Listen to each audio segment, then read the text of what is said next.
umutumire wacu tumusaba aramutse abariko baramukurikirana. turabaramukije cyane aho muri hose. Yesu abahezagire mu mihinga itandukanye. Yesu nabagire. Ego mushobora kutwibwira mitwa bande kugira ngo abantu batakuzi bakumenye? Amazina nitwa Ndayikengurukiye Pierre, nkaba ndi umukozi w'Imana ku izina rimenyerewe abantu benshi bariko barahurumbira, aho bamwe babihurumbira mu buryo badasobanukiwe, aribyo twita mu kirimi cy'ikirundi umuvugizi. Murakoze cyane. Abatashoboye kumumenya akaba yifuza izina ryiwe akitwa Pierre, yitwa Peter. Turabahaye ikaze kandi ikiganiro tugiye kugiranira. Mwene data, hari ijambo muvuze ngo umuvugishwa. Tukaba muri iyo minsi iheze twarumvise yuko mukora akazi k'umuvugishwa profeti. Tukaba tubona abantu benshi bariko baduka bavuga ati ngo ni profeti. Twashaka mutubwire n'abariko baradukurikirana kubera iki mwahisemo kwiyita iryo zina, byagenze gute kugira ngo mwite iryo zina profeti? Mufite intumbero nyabaki? Kubera iki bimeze gute? Kugira ngo n'abariko baradukurikirana, ko jewe mfise amakenga menshi cyane kuri iryo zina mwashoboye kwiyita ngo profeti, kuko tubona abantu hirya no hino baguma bavuga ati ni profeti. Hama nanje maze kubumva yuko mwiyise iryo zina rya profeti, hama ndagira amakenga ndabarondera kugira ngo dushobore kuganira, kugira ngo mudusigurire iryo zina profeti ryaje rivahe, kubera iki mwiyise iryo zina. Murakoze.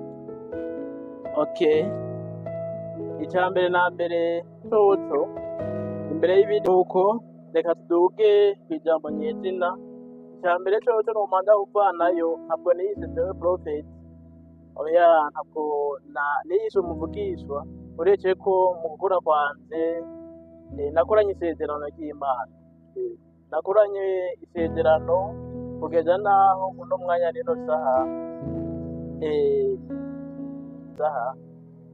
ni mu gikorwa cy'Imana kandi ndagiramiritse kuba rero uno mwanya rino saha nitwa umuvugishwa.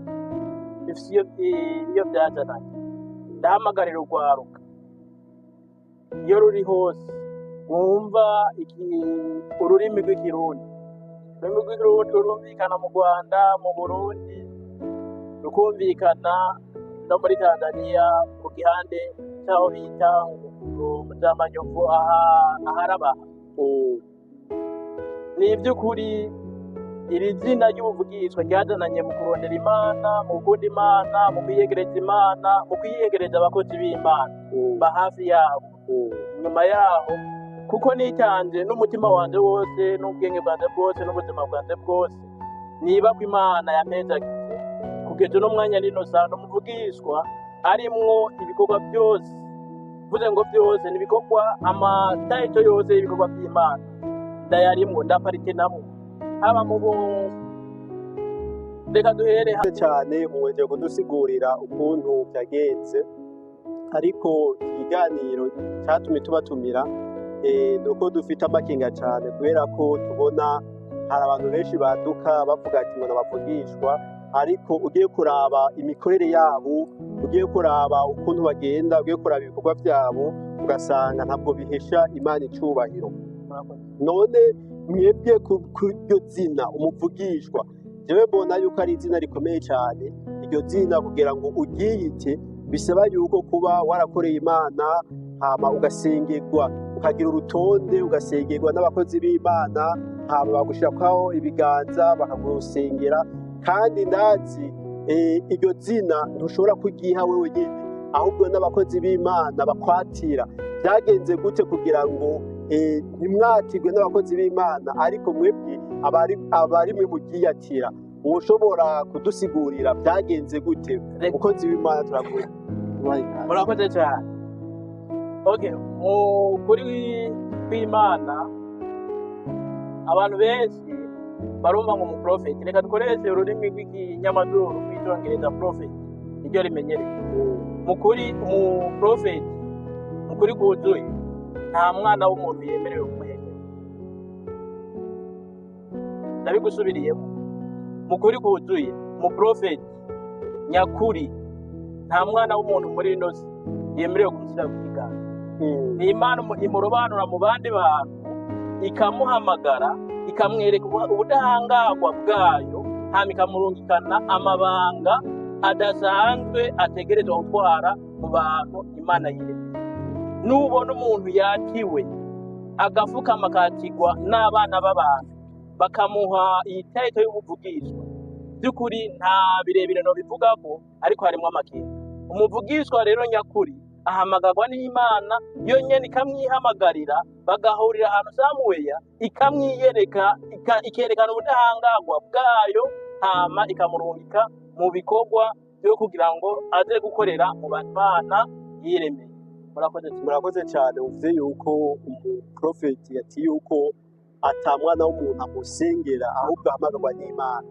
Ariko turibuka igihe Dawidi bamutora kurongora, ko azorongora Abisirayeli, ubwoko bw'Imana. Imana yavuganye na Samweli niwe yagiye gusiga amavuta Dawidi. Samweli yari umukozi w'Imana, Samweli yari yarahamagawe n'Imana, niwe Imana yabwiye yuko amanuka kuja gusiga Dawidi amavuta. Ariko nawe mukaba muvuze ati yuko umuprofeti Imana si umuntu, siwe amusengera, ahubwo Imana imuhamagara. Muri kino gihe gusigwa amavuta tuvuga ni ugusengerwa.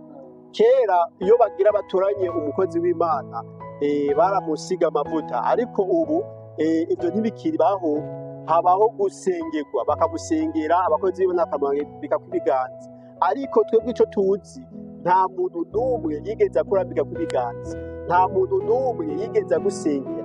Ariko twumvise uvuga ati ngura umuvugishwa, twese turatangara. None kugira ngo tukwizere ko ari byo,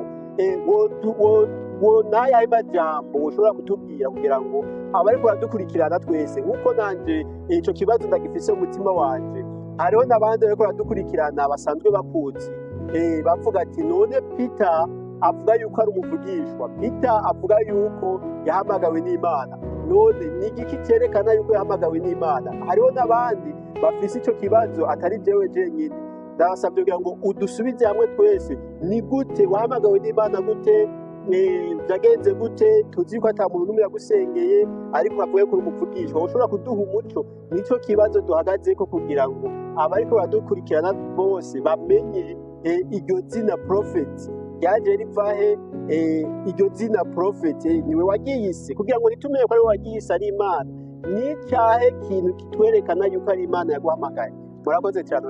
Asante sana, murakoze cyane. Nari nakubwiye mu majambo ya mbere, nakubwira nti ntabwo ari je nishe umuvugizi, mfise databuja. Imana yabaremye, Imana yaremye abantu, niyo yampezagize iryo zina.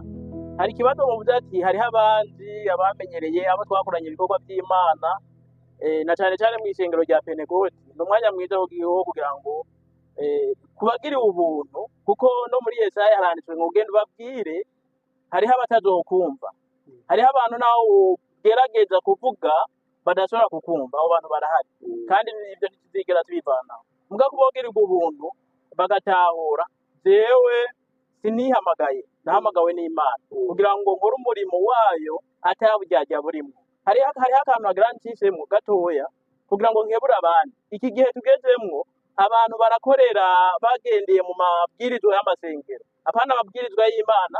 Ugasanga abantu bariko baraduga ku muvuduko utagira ukungana, bitwa abarimu, reka duheraho abarimu, abapasiteri, abarongozi b'abapasiteri n'abarongoye abandi, ariko bakujijwe no kuba barumviye amabwirizwa y'ishengero kanaka.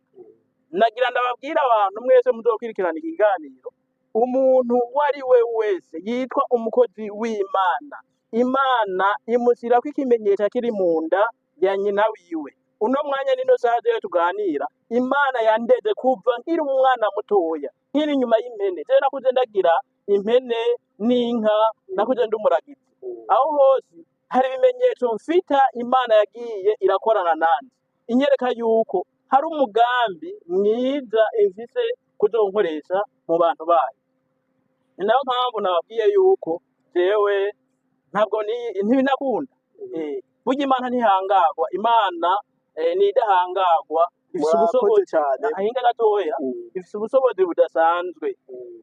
Abantu barakwiriye kwitonda cyane kuko Imana niyo yaturemye, idusobanukiwe mu buryo twebwe tutazi. Kugira ngo ninjire neza muri iri zina ry'ubuvugishwa, ni ivy'ukuri amashengero yose yaho nasengera yarakoranye, urantegera, barakoranye, barariye, baranyoye, uriko urantegera.